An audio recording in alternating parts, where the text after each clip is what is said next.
In order, and ask you all to please stand while Councilmember Andrew Green presents the invocation, and then please remain standing for our special guest of the Pledge of Allegiance. Thank you, sir. Let's pray. Father, thank you for just the chance to laugh, to come together, for all the emotions that we experience. God, we are just so grateful that we can be together tonight, that we can be recognizing so many in our area of public safety. Father, that we can celebrate the start of a new school year for so many young children in our community. God, we pray for your hands to be over those children, for their hands to be over those teachers. Pray, Father, for you to protect those who are protecting them. God, we pray for this city in so many ways as the coming weeks will introduce so many new people to the city of Jacksonville. Father, we ask that you will protect them as they get here, but as they come into this city, that they would feel the hospitality, that they would feel the warm reception that all of us have felt by coming into the city of Jacksonville. I pray, God, that we would be able to demonstrate to them the love that Jesus has for all of mankind, that we would be able to serve them, that we would be able to meet their needs in whatever way that we possibly can. So we pray for those who are operating businesses here in Jacksonville. We pray that through their efforts that you would allow them to provide trade opportunities, and that they would be able to feed families. And God, we thank you for all of those who call Jacksonville home, that we pray, God, that we would be mindful of those who need us, and that we would be able to help serve them. God, we thank you for Jesus. In his name I pray. Amen. Amen. We have a special guest. Her name is Nora McDaniel. She's a 5th grader at Kitty Stone, and she's going to lead the pledge for us today.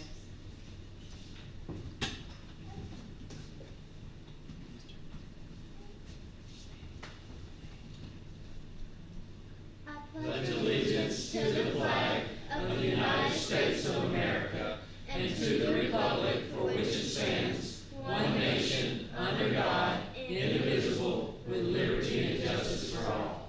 Thank you. Thank you again. Thank you so much. Very nice meeting you. Thank you all.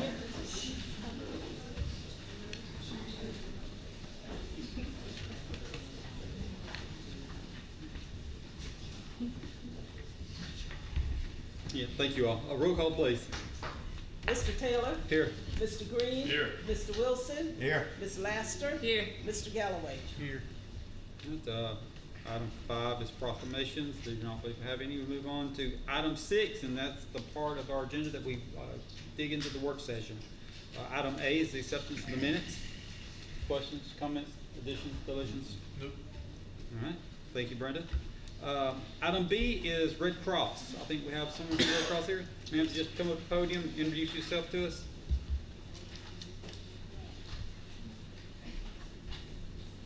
Hello. Hello. I'm Adisa Pruitt. I'm the Community Disaster Program Manager for the American Red Cross. And I just wanted to come and introduce myself to you all. Jacksonville, Calhoun County had been falling under DRAA, Disaster Response Area 8, which was Jefferson and Shelby County. So you kind of had to wait for someone from that area to come here. And now we're going to more community-based recruitment and disaster preparedness. So I'm a local person. I live in Weaver, so you don't have to wait for people to come out, and you'll see me more in the community recruiting volunteers. We have programs for our elementary school children, kindergarten to 3rd grade. We have programs like Prepare with Pedro, and Pedro is our penguin. We have someone that dresses up like a penguin and go into the school and teach kids what to do as far as disaster preparedness. We have the Sound No Alarm campaign, where we partner with other organizations, and we supply the smoke alarms, but we want to go in and make sure every home is equipped with the smoke alarm, and they have a disaster preparedness kit, and they have a plan. So we also provide bed shakers. I don't know if anybody knows what those are, but if someone is deaf or hard of hearing, we can provide them with a bed shaker that literally shakes the bed to alert them that there is a fire. And I'm going to be visiting the fire departments and giving them our first responder numbers, so that way if there's a fire, which is the most disaster that we respond to, they can give us a call directly. And for example, Chief Woods, I started probably about 2 years, a little over 2 years ago, And right after I started, there was an apartment fire in Jacksonville, and Chief Woods reached out to me, and I was able to be on the scene while they were still fighting the fire and give those residents financial assistance so they could go and get some of those things they would need immediately.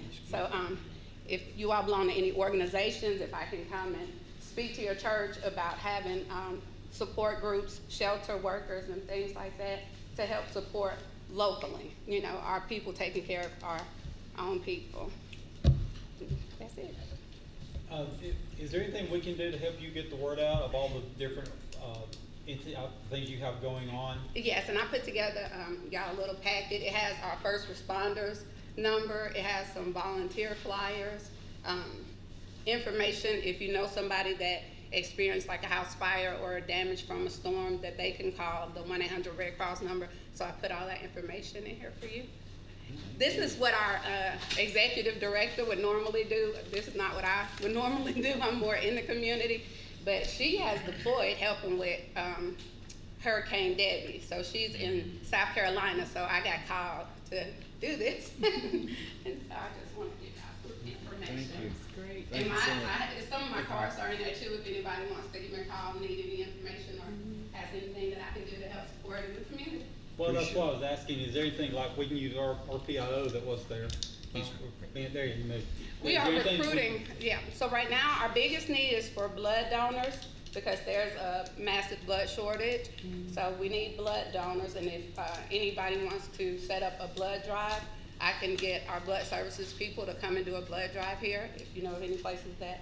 But that's our biggest need right now is for blood donation and for people to be trained as shelter workers, because they have a great need for shelters, the open shelters, like because of the massive amount of damage that Debbie did, to be able to open shelters along that coast, Georgia, the Carolinas, like that. So if anybody wants to have shelter training or training to be DAT responders, the DAT responders are the people that go out when there's a fire or if there was a tornado and people got damaged. They go out and they actually bring financial assistance in the form of a client assistance card. It's like a prepaid debit card, but you have to have some training to go out and be able to do the intake and to be able to carry those cards to provide to people who have experienced a loss. Awesome. Thank you, ma'am. Thank you. Thank you. Thank you. Appreciate what you do. Yes. Thank you. All right, item C is the ground lease agreement. I think that's Chief Kettle.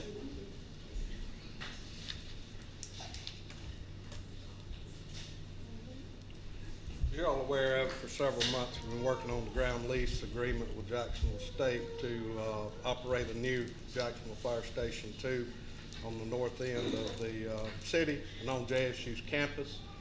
It'll be very beneficial to JSU, but also to the people that live on the northern end of Calhoun County. It'll be a redistribution of our equipment, have quicker response times with ambulances and fire trucks, and in today's time that really matters. So Mr. Ray and Mr. Harley hammered out the agreement. I think that it's ready to sign, and I think it'll benefit JSU and us equally, and I think it'll be a much needed addition. Chief, I don't know if this is a question for you or Richard. There on number 6 at the end, was highlighted about like a third-party contractor that we may hire, and then they'd be obligated to work with JSU at the same level. Can we have that in the agreement? Like, how's that work? So I'm assuming it's like the other entity we have north of town, in North County, that comes and provides services for us. They just automatically will provide those same services to JSU?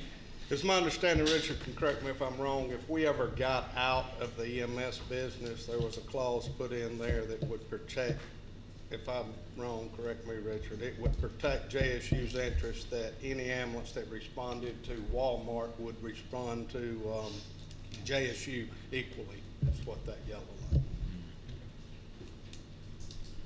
Is that correct, Richard? Yeah, the EMS company doesn't have to agree to it, but if they won't agree to it, we won't contract it. We're not binding a third party, we're binding us and Jackson. So Okay, that's what I thought it was we're not weird. going to enter into an agreement with somebody who's not willing to Okay. also pick up that task. So that puts the due diligence on us to make sure with whomever we get. All right, okay. Any other questions for the chief? I don't, I'm good. Thank you, Chief. Thank you. Thank you. Thanks, Chief. All right, item D is the temporary moratorium on multifamily developments. It has Joshua's name on there. I don't know, Josh is kind of drinking through the fire hose right now. So. I've literally done that, which some of us have, so we understand what that's like. I think the main thing, what we need on here is what direction does this body want to go in? I will make a statement just personally. You know, we look at this because we thought at that time we had several large complexes coming up in the city, and we did have some concerns about infrastructure needs and different things like that. One of those largest projects, I believe, is kind of stalled. We've had no others come in. Right, no others come in. You know, this, I think the document as it's written is good and ready to go, but we don't necessarily have to implement it right now if you don't want. I think that's something we could, correct Did me we if I'm not wrong. look at, starting it like in September or October? We did, but you know, at any meeting, if it got to the point that we felt like we were being inundated with, and once again, that's just me, I'm just trying to see what the direction everyone wants to And go. we did have some that were, supposed to already be in the planning commission with the planning, and they just haven't showed up, even some smaller ones, right, Josh? Yeah, none of them showed up yet. Yeah, none of them showed up yet. But with the document ready to go, if and when the time were to arise that we thought we might wanna look at that again, we could. I mean, Yeah. we're gonna do that, so just say, hey, we'll give you to October's the cutoff, I mean, that's giving them, that's about We'll another need extra month. we'll need the drawings by September. If they're gonna, Yeah. So with the next Or- couple meetings, you wanna go ahead and proceed with or this, October, and yeah. put it starting October 1st? Nah, I'll give them the October meeting just to be, and give them, what do you think? They give them September, yeah, we get them by September, we can do it by October. October. We get- To what extent have we looked at the disproportionate impact on city resources and services such as water and sanitary sewer demands, traffic impacts, public safety demands, stormwater infrastructure? To what extent are we, because this is to put a temporary, based on these, as it lists, these can have disproportionate impacts. What have we determined so far that is not equipped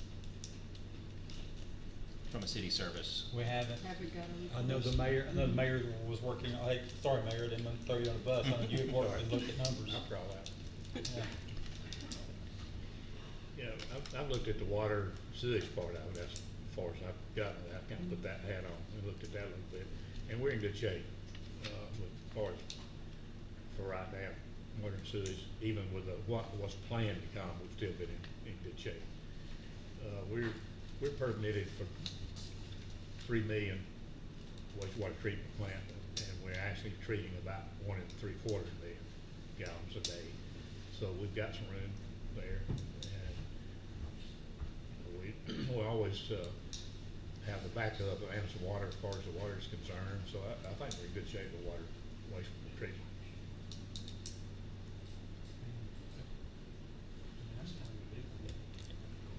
I mean, we know there's some city surface streets that need resurfacing. I mean, I think that you can ride over places all over town and get a yoo-hoo, shake it up pretty quick. But I mean, my concern with moving forward is then any of these projects that we have no idea, they say, okay, well, we were really wanting to do business in Jacksonville, but we'll go right outside the city limits and we'll set up shop. And we're still going to be hitting Jacksonville as far as a lot of things go, but Jacksonville's not going to be able to be on the receiving end of any of the cost of building, cost of taxes thereafter. But we'll still be providing city services from public safety because it'll be in jurisdiction.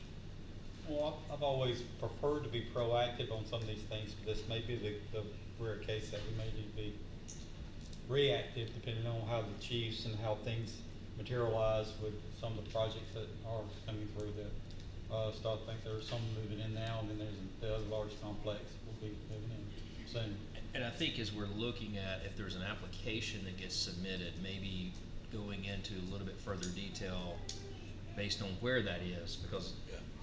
I mean, all the parts of the city are not exactly the same. So you've got a lot of traffic in certain areas, and there's certain areas that are not. Now, businesses, in this case, multifamily, tend to locate where there's already some traffic. Yeah. But maybe there's a little bit more scrutiny that could be applied to each application for, hey, this road is not wide enough that can handle, you know, it's not a 30-foot road right there. So how do we, what do we do from a street department standpoint if there's something that had to be done, or, I don't know, I'm trying to think, handling those more case by case than it is just a, Blanket. yeah, just a blanket, exactly, of just nothing's allowed. But if the water and sewer, which I think is a big piece, I was concerned about that, but Yeah. after looking into it, I think we're in pretty good shape. Or just need it, just I don't want to increase buying water from somewhere else, but we do have that to fall back on if we get in up really buying. The last well we drilled, test well, hadn't got the full results back, but it looks like it's gonna, we feel like it's gonna be good. Good. We don't know for sure yet, but. And the one prior to that was good, not as what we thought. I just decided it probably wasn't good enough to spend the money on putting the pump stuff in to, but the second one, I think it is going to be, I can't say that for sure, but everything looks positive so far. So it is not on the agenda, just wondering what is our next step? just keep it off for now. I mean, that's what it sounds like. Leave it off, see how it Don't need goes. it. I'm okay with that. Sherry? I agree.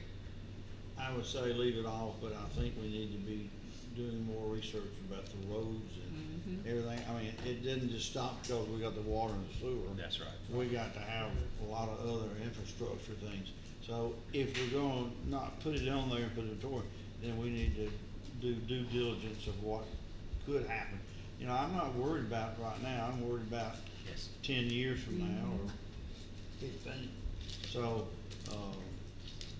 I think it'd be good for the roads or anything that, public safety. We can fire. still be getting We reports. can still get reports, we can do it, then I'm good. I Yeah. just, And I think there's another one that I had to look up the wording, that looking at the current mix of housing stock. I mean, I think that's another piece that we've got to really take a close look at. I mean, that's on the private side of all of this. We're not in the housing business per se, but, you know, I think the idea is that you don't want to have so many multi-use or multi-unit developments that then drive, you've got more supply than you got the demand. well, you've got it written, we need it, we'll do it, but let's don't just say, okay, that's it, and, you know, look at things. Now, if you're not comfortable with this, we can, No, I'm good, I'm real comfortable if I know what you're just gonna do, because we felt that all at one time, we felt like that's what we need to do, and yes, some has backed off, but what happens if somebody else comes in here a year from now, and then are we gonna, you know, the roads or whatever, I'm good. Yeah, and I think that that's where we could take them almost application by I application. think some of your Yeah. smaller ones are gonna come in before that bigger one. Yeah. But then they'll eat up the stuff before the big one comes in, then what you do. So I'm good. one of the biggest project is still approved, it's just kind of installed. On stall. It's Yeah. installed. Right, any questions for Josh? Thank you, Josh. Thanks for doing great work already. I don't think someone disagreed with you about that. All right, next is public records request, Brenda Long. Brenda? So, up to this point, we have not had a public record request policy. In the last training I went to, they recommended that we should have a policy. So I requested some from other cities and kind of looked at it based on also our application and the new requirements, because there have, the state requirements have changed, and drafted up an ordinance for a record request policy. There are two different types of record requests, one that takes less than 8 hours to prepare, and then one that is based on the type of request, the state has different time parameters on when we have to respond, give receipt, make sure that they get an answer, so on and so forth. Also, through the state process, we are required to keep a log so that we have a log of when the request came in, when we were sending out these responses, so on and so forth. If it's denied, why, so on and so forth. So you have a copy of a draft ordinance. The two things that need to be decided by the council is the cost for copying. As of right now, we still are at 25 cents per page. I think that should be increased. I can't even tell you when the last time that was increased, but most cities are charging at least $1 per page, as is the state. The other one is for those bigger requests that take more time. As of right now, the way we have handled those, we don't get very many of them, but we do get one a year. And the way I've handled it is the person who has generated the documents for me, I've asked them how long it's taken them to get that, and then I've used their pay rate. I think it would be easier if we just had a set rate for anything over an hour. I mean, on that on the bigger ones, and that is also in there. So those are the two things that I need y'all to tell me how you want to proceed with, so that we can get the ordinance back What's to the you at going the next rate? meeting. What's the going rate for copies? 30? Like I said, most cities that I've seen in the state charges $1 per copy. Make it $1. For one copy? You have to think about the cost of paper and ink these days. Don't get back into business, dear. Now that's think not, so. now listen, Terrence, I may be open the old print now, shop back if over they, there. if they request it be emailed to them, they don't get charged a fee. They only get charged a fee if they want Physical. to take a copy, A hard physical copy. copy of it with them, or if they want me to mail them a physical copy. So that's the only time they get charged a copy. Well, why They wouldn't you don't- charge them for internet? Well, that's up to you. If you want me to charge them $1 I mean, per if you copy, wanna charge whether it them- be emailed or not, that's your decision, not mine.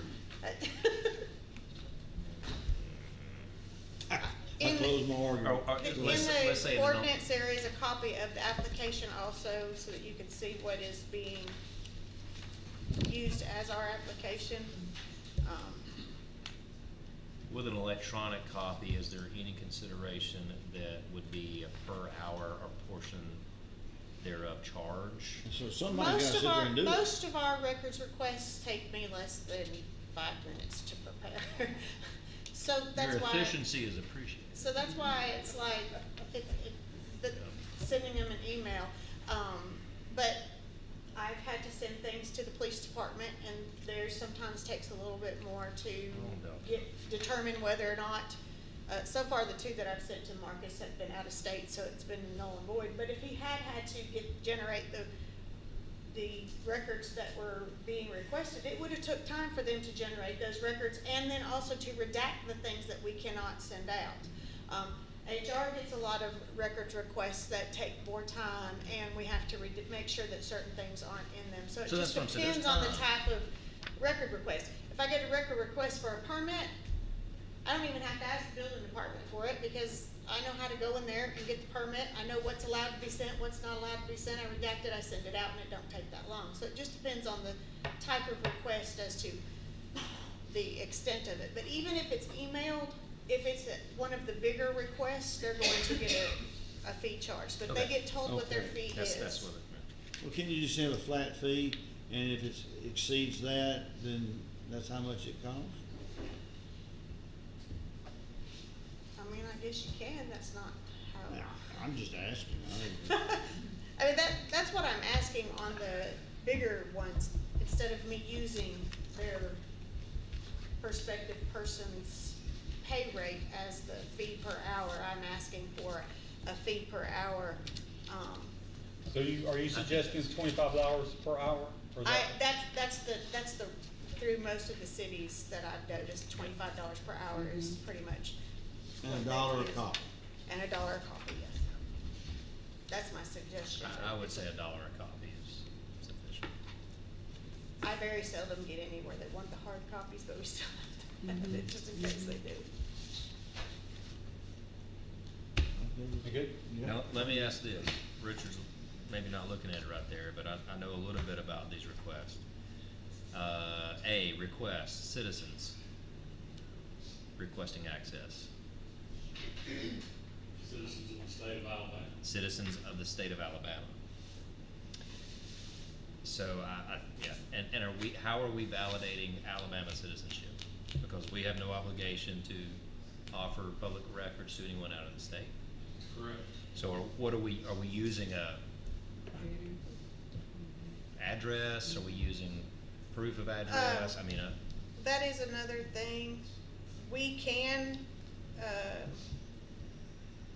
in the state, we are allowed to ask for a form of ID to validate. yeah. That's not on our form.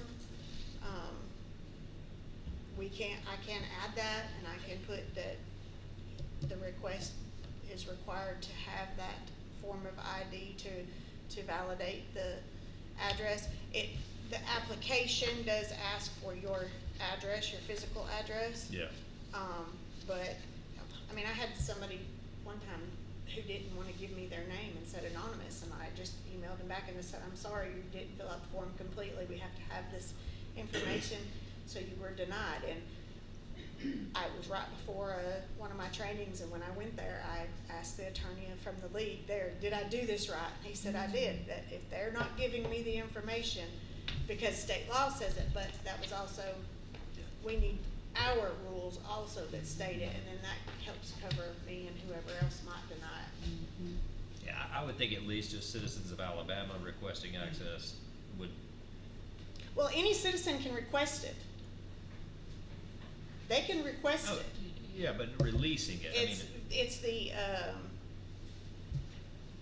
disposition of the documents that then, and that's why I put pursuant to the Code of Alabama, Section 36-12-44. That's why I put that there, because it's referring back to the state code that says you have to be and I don't think they use the word citizen anymore. No. They now use the word resident of the state of Alabama. But I can add that to. Maybe it's to updated it. to residents, but I mean, we're in a transient town where we have a lot of our persons who are not residents. They might be for certain purposes, but it's just I know I've handled a lot of these in the past. Yeah, and it does also state on the denial, if the request is denied, the city clerk must state a reason as per Alabama state law. And if it was because they weren't a resident, I would refer to the Alabama state code that stated you had to be a resident of the state of Alabama. But if you want me to add it in there, I'll be glad to. Yeah, I mean, and it might not hurt to be more forthcoming with that on the front end, but I mean, I'm sure, you'll get some from Wisconsin. Or, I've got a couple from out of state. Yeah. The two from the police department that I received here recently were both from out of state. I didn't catch it, but he did, because I just immediately sent it to him without really looking at it. Because I thought, oh, this is police. He's going to have to handle that one in the first place. And he immediately came right back with, they're not state of Alabama. So are we okay moving forward with this? Yeah. Yes. 25 cents and $25. All right, we'll just bring it back. $1. next time. $1. I mean, yeah, $1. And what you sent out, you had 25 cents. But Yeah, and it's not anything we gotta add tonight. We can bring it back to the next meeting. Okay. All right. No more Thank you. changes. Thank you. Thank you, Brenda. Right, item F is cybersecurity update. Tim?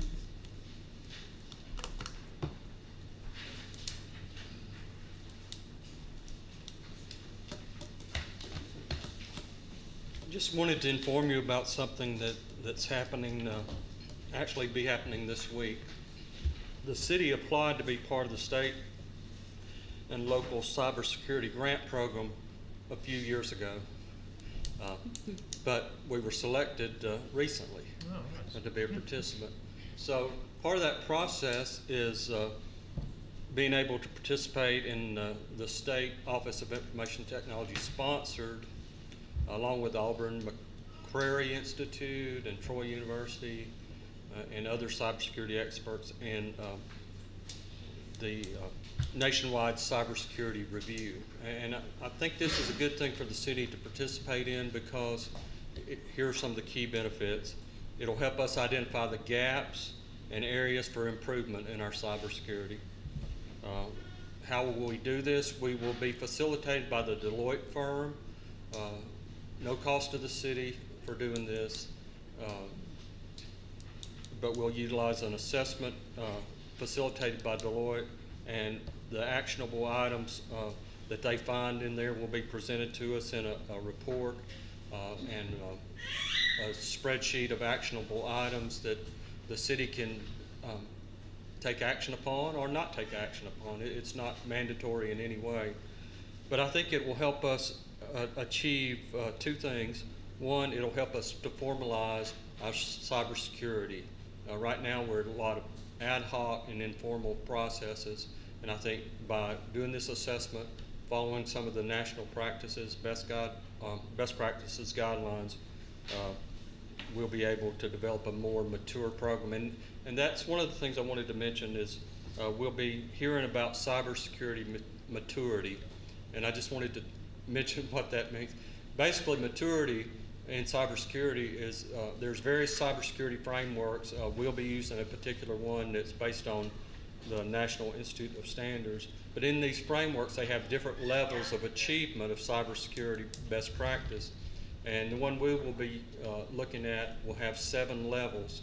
And I kind of wanted to zone in on what our expectations should be. We won't be coming in at a level 7 on this. We'll be coming in at levels 1 and 2, and I think that's okay. But because we have a lot of ad hoc processes, as we start to formalize those, we can move on up in the ratings and become 3, 4s, and 5s, and ultimately 7s over the years. But it'll be a good way for us to keep check with where we stand and formalize where the city's practices are. And the outcome of this assessment will be held confidential. It will not be disclosed to anyone that you don't want it disclosed to. So it'll be all internal reporting, and the Department of Homeland Security will generate a biannual report to Congress based on this assessment of all the local governments that are doing this assessment. But it'll be an aggregated report, and it won't have any details about the city of Jacksonville. So I mainly wanted to make you aware that that's happening, and that one of the outcomes of that will be a plan of action and milestones that you'll have the opportunity to chime in on, as whether the city should take action or accept the risk of certain findings. Thank you. Thank you, Tim. All right, the next item is the 2025 calendar year. Patty, is that going to be you? I can. I was just looking at it for budget purposes and holidays and see if you wanna do anything different. The only thing I have seen, that you might want to give an additional holiday to, which Bert has told me would cost about $36,000, would be at Christmas. Christmas falls, Christmas Eve is Wednesday, Christmas Day is Thursday, if you wanna look at Friday. And go ahead and get that set aside like that. The other thing I wanna look at is, the calendar of council meetings. The only one that I see that's going to cause us any issue is the last one in May, which usually messes us up. But if we could go to that Tuesday, the 27th, instead of the 26th, we'd be done with this. And the Christmas one, we got to the 23rd to make up our mind on that, right? We can. No. I'd rather not. That's why she's. That's why we're doing this now. Yeah. That's really the only one that I saw that I thought would, people would be asking about or anything. Just would have to go ahead and budget for it if we're gonna do it. it's not something we have to vote on tonight, but, Patty had called, I guess it was last week, and was willing to go ahead and look at it. She knows I like to try to get ahead of the game. I think it's more fair. I mean, I know the employees will appreciate any day off we were put in there, but let them know ahead of time. I think I've shared before, there was years when I was working somewhere else, we didn't actually know we were gonna get the day after Thanksgiving until the week prior to the day after Thanksgiving.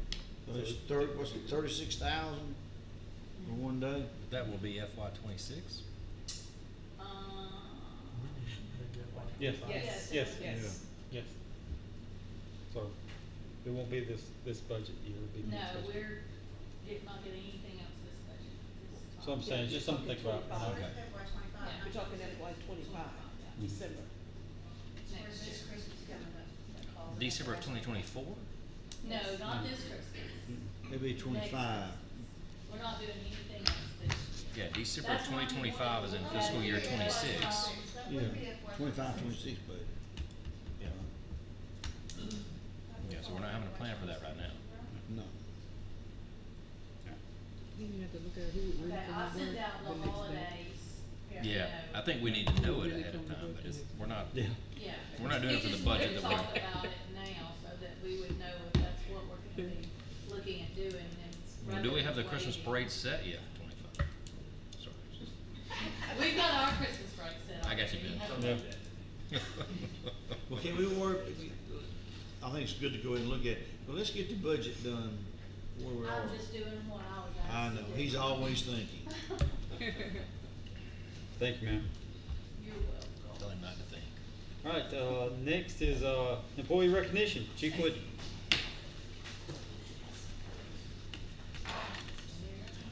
Thanks for everyone patiently waiting. We should move that up. I apologize. All right, good evening. Good evening. So, I wanted to take the time to recognize some employees from the police department and also highlight, our partnership with Walmart, and also acknowledging some of the resources that you guys have allowed us that brought about the case that I'm about to describe. So if I could get Sergeant Deckard and Officer Clifton Edwards to come forward. So while they're coming, I'll tell you, so on July the 9th, they responded to what they thought was a normal theft report at Walmart. As they began to discuss the details of this case with the asset protection team at Walmart, it quickly became evident that this was more than just a normal theft. So as they were there looking at video footage and videos that had been taken, they were able to get a tag number and locate the vehicle, utilizing some of that technology, whether it be LPRs, license plate reader cameras, video cameras, and then some other personnel that we will acknowledge here in just a moment, and entered that information in several platforms throughout the law enforcement community. And within 25 minutes of the information going out, the Attala Police Department was able to locate the vehicle and execute a traffic stop. The suspects were apprehended along with the stolen merchandise. Sergeant Deckard and Officer Edwards took the time to understand the magnitude of the loss to not only our local Walmart, but some surrounding Walmarts and all over the United States. And what we were able to gather in just that short period of time, and that would total about over $113,000 loss that these individuals had done up until to that point. And so I think we're still we are still investigating, and even some thefts that we may not even know about. But their quick action in recognizing that, I wanted to award them the Chief Distinguished Service Award for their quick action that day in recognizing what they had going on and getting information out and helping us catch those individuals.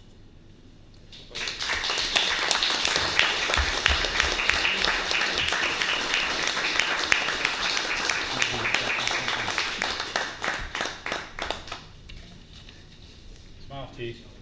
Oh.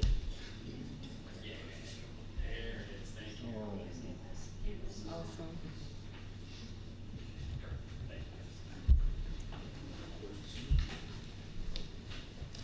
All right, so can't do anything without the team. So while they were still getting that information out, there was another group of police department employees that were gathering that information and putting it out, and then they did some work on the back end to ensure that we had an airtight case and we were able to identify those individuals, arrest them, and get them in jail. So I'll call Miss Susan Tidwell up, Miss Caitlin Pritchett, Investigator Anthony Strawder, and Sergeant Matt Johnson.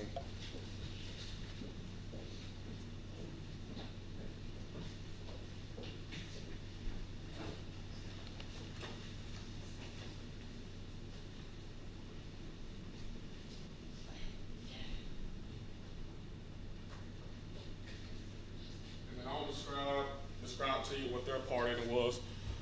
So again, on July the 9th, as Officer Edwards and Sergeant Decker responded there, they were able to take that information and forward it back to our dispatch or our communication center where Officer Caitlin Pritchett was to run the license plate number.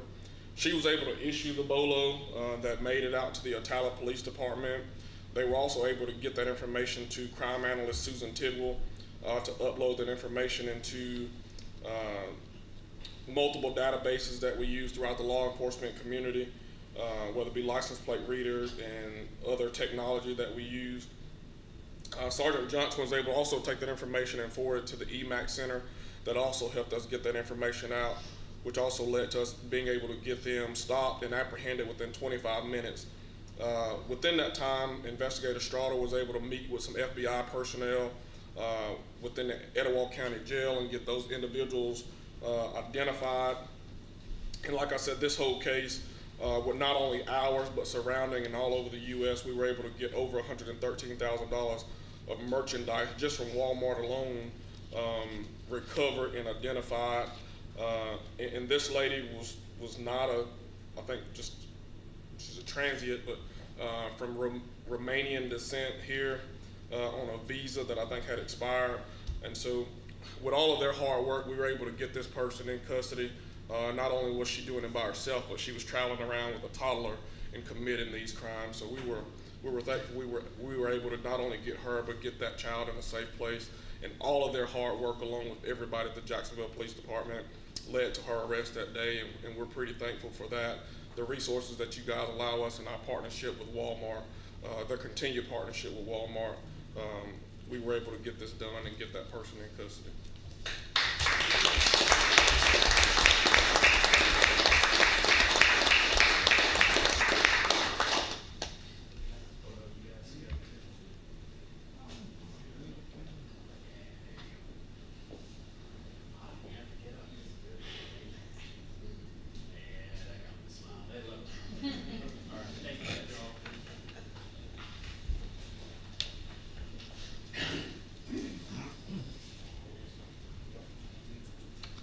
Got something in other business? Sure. Also, so other business, I gave you guys a copy of this. Just wanted to make you aware and get your thoughts if you had any. We had a submittal from JSU for a road closure where they're doing the construction on the Randy Owen Center on Church Street. Their proposal from the construction company is to close Church Street from Bennett Boulevard down to 6th and down Roebuck Waters to College Apartments while they do some road construction, put in some water and sewer taps, install some sidewalks. You got that scope of work that they want to do there, and do that closure from August the 26th to the 25th. And so myself and Chief Barton have been in contact with that construction company, and our proposal to them was if you guys didn't have any objections, that they had to provide all of the barricades, along the lighted barricades and all of the detour signage surrounding that area to tell the residents where they could go, how they could detour around that closure. Yes, that's wonderful.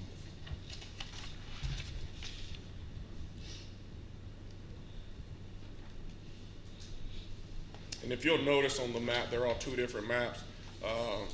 We will accommodate for homecoming activities by pushing some of those barricades back and still keep that immediate area closed off, but still push it back so that people can get on Roebuck Waters and have some of those homecoming activities that are planned.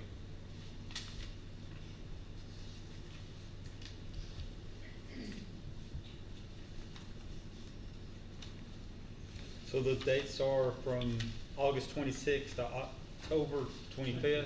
Yes, sir.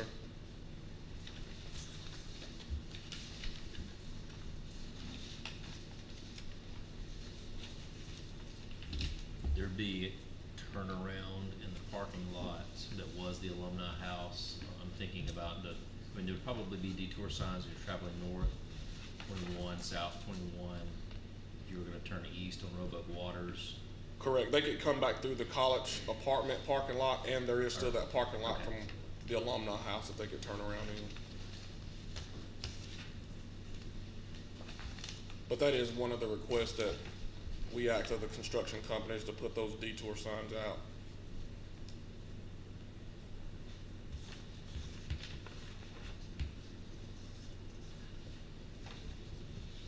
Well, there's no other options. They can't get the work done, they don't close it to run the stuff under it, chief. So I like the idea of y'all requesting they put the barriers and all that stuff up. I think that is good. I know there'll be some in the avenues that aren't happy. I may be one of them, but hold on a second. It does still look like you still have access and egress out. And the proposal that you have before you was not the initial. There was some conversation back and forth on the timing of this. We were not totally excited about the timing with school just starting and the length of time it was, but this is what we were able to come to a consensus on and agree to, and the length of time that it was going to take them. So, Will it affect bus routes at all? I think it will. We haven't made contact with CTS yet, but I do plan on contacting them to talk about that closure. How does that impact if there's a call that's running north 21 to go to the avenues? Are you usually turning on Roebuck Waters, and you'll have to come up now on 4th? Not ideal, we can make it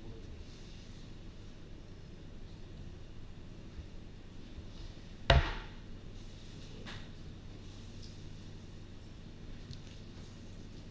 Just no calls during that time. Well, like seriously, don't know how you don't do it. Yeah, and there will be some improvement to the infrastructure. It will.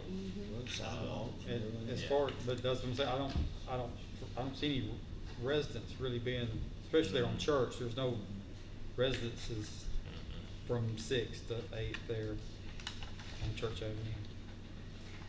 Yeah, it's not blocking an entrance to a house. Right. Yeah, Right, exactly. yeah. And with that part in front of the church being blocked sometime, I think most people have already come accustomed to finding another way around. That might have helped.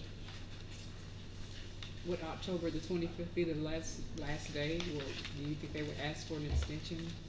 Well, the weather's gonna dictate a lot of this, wouldn't it? In some of those previous conversations, they did have an extended more than just the length of time they have here, so we were able to get them to kind of condense that down. So I think this is a pretty fair, from what I understand, a pretty fair length of time for them to get it done.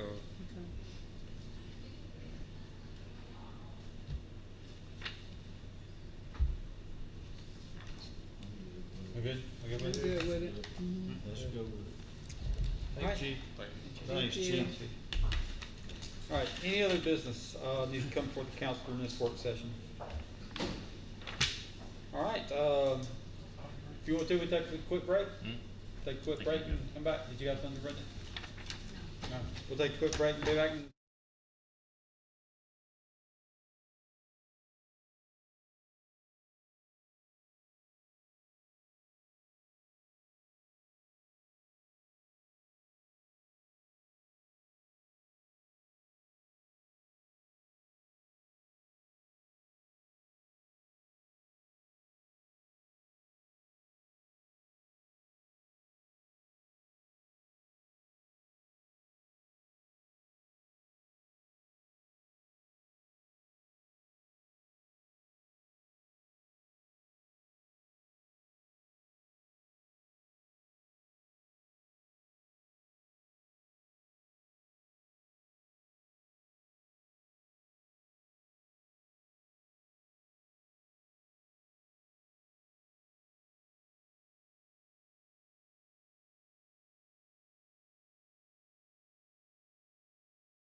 Hearing none, all in favor say aye. Aye. Any opposed?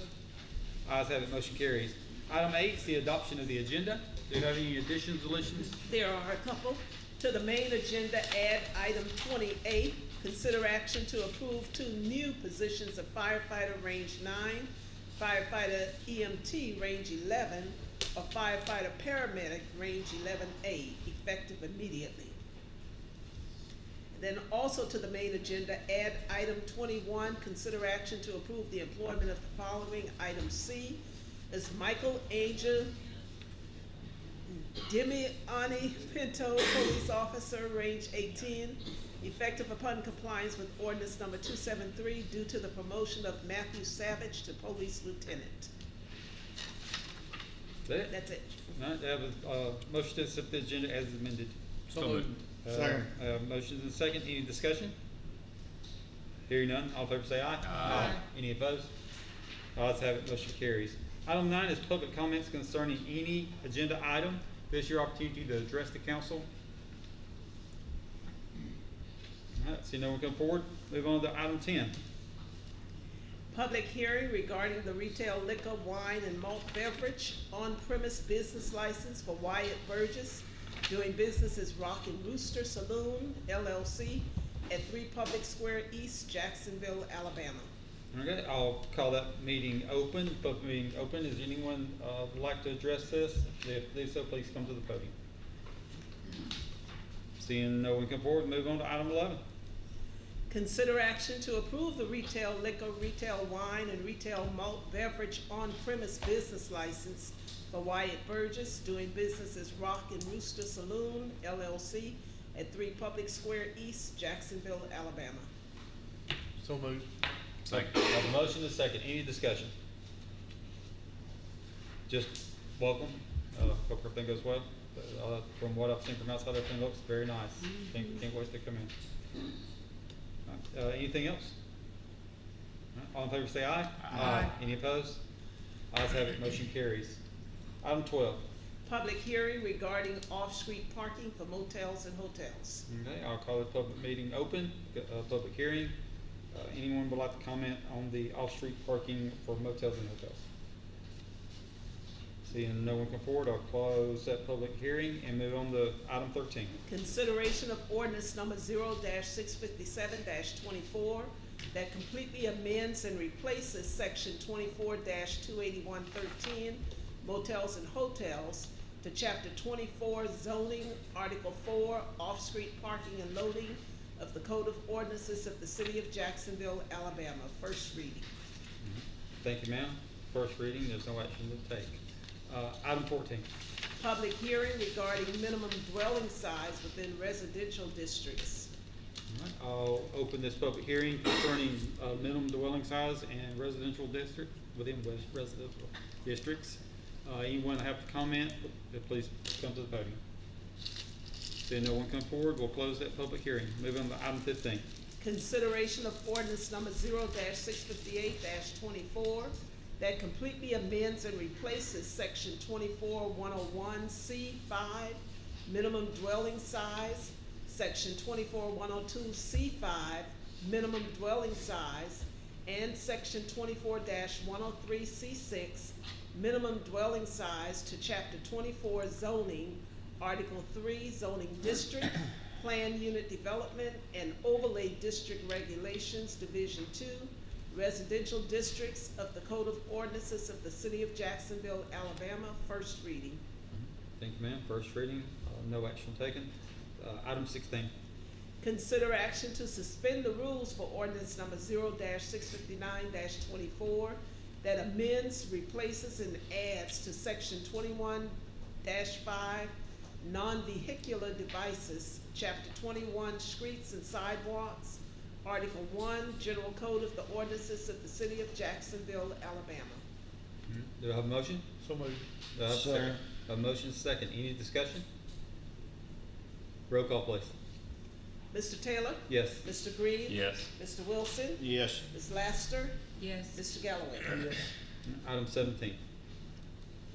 Consideration of ordinance number 0-659-24 that amends, replaces, and adds to section 21-5 Non-vehicular devices, Chapter 21, Streets and Sidewalks, Article 1, General Code of the Code of Ordinances of the City of Jacksonville, Alabama.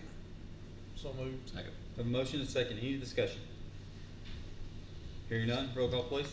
Mr. Taylor? Yes. Mr. Green? Yes. Mr. Wilson? Yes. Ms. Laster? Yes. Mr. Galloway? Yes. Item 18. Consider action to accept the bid report for bid number 24-10, the amount of a 172-inch Type 1 ambulance module, and approve resolution number R-2217-24 to award bid number 24-10 to Emergency Transportation Associates LLC per the attached. So moved. Second. A motion and a second. Any discussion? Hearing none, all in favor say aye. Aye. Any opposed? Ayes have it, motion carries. Item 19. Consider action to accept the bid report for bid number 24-11, purchase of diesel exhaust system for fire department, and approve resolution number R-2218-24 to award bid number 24-11 to Magni Grip per the attached. So moved. Second. I have a motion and a second. Any discussion? Hearing none, all in favor say aye. Aye. Any opposed? Ayes have it, motion carries. Item 20. Consider action to authorize the mayor to sign the ground lease agreement with Jacksonville State University per the attached. So moved. Second. I have a motion in 2 seconds. Any discussion? Hearing none, all in favor say aye. Aye. Any opposed? Ayes have it, motion carries. Item 20A. Consider action to approve 2 new positions of firefighter range 9, firefighter/EMT range 11, a firefighter/paramedic range 11A, effective immediately. So moved. Second. I have a motion and a second. Any discussion? Hearing none, all in favor say aye. Aye. Any opposed? Ayes have it, motion carries. Item 21. Consider action to approve the employment of the following. Item A is Jeffrey Graham Johnson, Utility Maintenance Assistant, range 10, effective August 14, 2024, due to the resignation of Dylan Paris. Item B is Joseph Paul Hunt, Utility Maintenance Assistant, range 10, effective upon compliance with ordinance number 273, due to the termination of Cameron Russell. And item C is Michael Angel Demiani Pinto, Police Officer, range 18, effective upon compliance with ordinance number 273, due to the promotion of Matthew Savage to Police Lieutenant. So moved. Second. A motion in 2 seconds. Any discussion? Hearing none, all in favor say aye. Aye. Any opposed? Ayes have it, motion carries. Consent agenda. Item 22, budget amendments. Item 23, purchases over $7,500. Item 24, request to attend conference training sessions with costs exceeding $1,000. And item 25, boards and committees. So moved. Second. I have a motion and a second. Any discussion? There is an item here, this item 23, that since I am on an administrative role where that money is going, I'm abstaining from voting on consent agenda. We cannot have a consent agenda. Is that right? I know that's what I had shared ahead of time. that- Yeah, I'm sorry, we were discussed that then. Richard, can we have a consent agenda if he abstains from part of the consent agenda? As far as I know, you can. Okay, An extension is a null. So yes. so he abstains, but he can vote, He'll abstain on All. whole thing. And then as long as the rest of you or 3 of you say yes, then it will be. Okay. All right. So I have a motion to second. Already have that? Yeah. Correct. Any further discussion? Hearing none, all in favor say aye. Aye. Any opposed? I would recommend we do a roll call vote since he is abstaining. Okay. That we have everybody's out. Roll call please on the consent agenda. Mr. Taylor? Yes. Mr. Green? No. Mr. Wilson? Yes. Ms. Laster? Yes. Mr. Galloway? Yes. All right. All right, next is item 26, public comment for any general item. This is your opportunity to address the council for any general item. Please come to the podium, state your name, address, and make sure the city clerk has your information before you leave.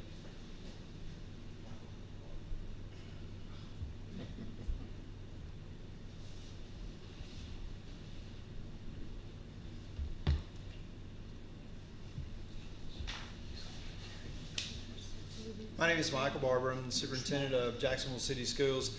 I just came by to, just wanted to say thank you to Chief Woods, Chief Cadle, their departments for coming out on the first day of school, mayor and council. How wonderful it was to see each of you out. Some of you were able to make our Institute Day as well.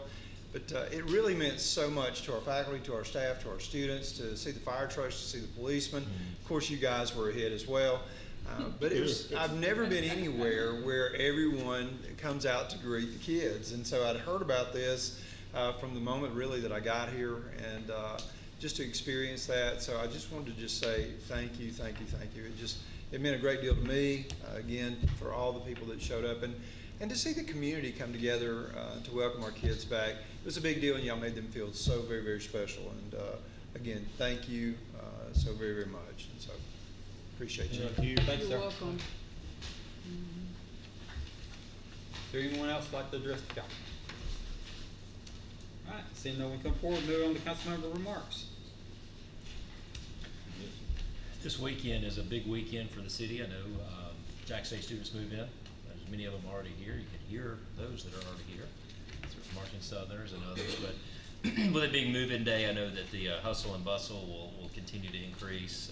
But it's always a great time to welcome in so many new students and their families into Jacksonville, and for many of them moving away from home for the first time. We know we have the chance to impact them and make this their forever home, hopefully. While they're in school for 4 years and then beyond that, maybe they're not in school for 40 years, but that might be okay too. There's something coming up with the school system that is a week from tomorrow night. It's called Meet the Golden Eagles, and it's a great opportunity for those who are involved, especially in athletics, band, cheerleading, for an event that's there at Golden Eagle Stadium to meet these teams. And so encourage anybody who is available Tuesday, 20 August, 7 p.m. To come and meet the Golden Eagles and show support for those young students, and of course their families will be there. And at the beginning of the month of August, I might have my dates wrong, end of July, 1st of August, we had a very special recognition that I know made the city social media pages, but Chief Wood, in his role with the Alabama Association of Chiefs of Police, or ACOP, he was elevated to the president position, and that is that's a very special position for any person to hold. But to have Chief Wood serving in that position is great for the city of Jacksonville, as it demonstrates our commitment to the police department, to the chief of police. But it's also something that across the state of Alabama, across the IACP for the International Association of Chiefs of Police, that Chief Wood is on a prominent stage, and I'm proud of Chief Wood and for the way that he has carried himself in that role, and look forward to his year of service as the Chief of Police, for the President for the Chiefs of Police for the state of Alabama. So congratulations, Chief.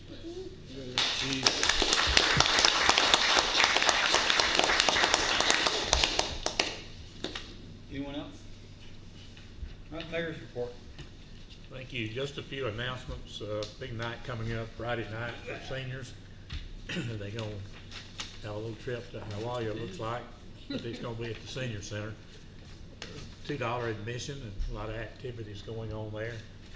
And then that same night we'll have a back to school bash here at City Hall at 7 p.m. By the way, that's, I think, for the seniors was 6:30 at the senior center. So, but at 7 o'clock will be back to school bash out in the parking lot here at City Hall. And then August the 21st, the mission is move-in day, not move-in day, that's the first day of class at JSU, 21st. Traffic patterns already beginning to change, so we'll have to adjust to that, welcome them all back safely. And then on August 22nd, Spirit on Mountain Tree. That's always a great event we look forward to, so put that on your calendar. That's all I have. Thank you. Thanks, sir. Is there any other business that come before the council? Hearing none. Next item. Consider action to adjourn into an executive session under the provisions of the Code of Alabama, Section 36-25A-7A6, to discuss the consideration the governmental body is willing to offer or accept for the purchase, sale, exchange, lease, or market value of real property, and section 36-25A-7A7 to discuss matters of economic development. So moved. Have a motion, have a second. Any discussion? Just so everyone is aware, we'll be adjourning into executive session. We will not be coming back out. So we want to thank you all for being here and be safe. Any other comment? Roll call, please. Mr. Taylor? Yes. Mr. Green? Yes. Mr. Wilson? Yes. Ms. Laster? Yes. Mr. Galloway? Yes. Thank you.